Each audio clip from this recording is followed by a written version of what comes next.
As the extent of the Mr Fluffy asbestos crisis in the ACT becomes clearer, there are calls for assistance for those in New South Wales who are living in contaminated homes. Queanbeyan residents were left out of the Commonwealth clean-up program, even though they live just over the border. Those who are representing them say they're being treated unfairly. Carl Smith reports.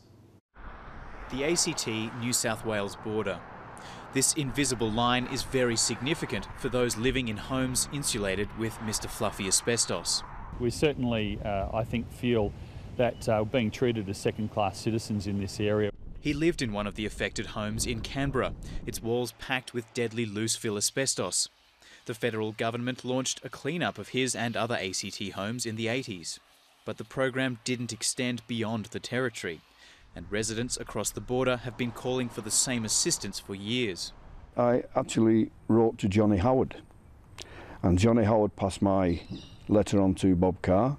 Bob Carr passed the letter on to the EPA, and the EPA passed the letter on to WorkCover New South Wales, who wrote to me and said we've no funding to do this.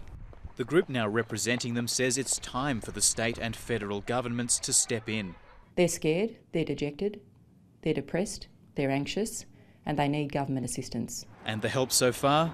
Letters to the 11 known households. It's a complex issue, and because of that, it's clearly something that Council hasn't got the resources to cope with it on its own. People shouldn't panic.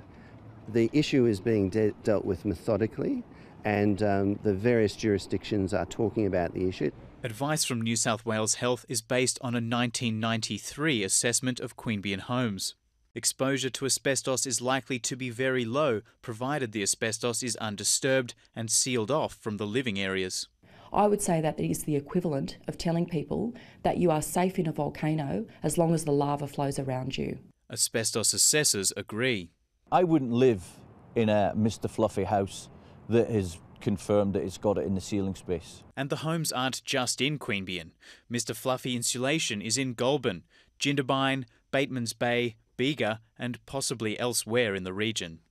There's no complete survey of where these houses are, and that means some people may still be unaware they're living in a potentially lethal Mr Fluffy home. Carl Smith, ABC News, Queanbeyan.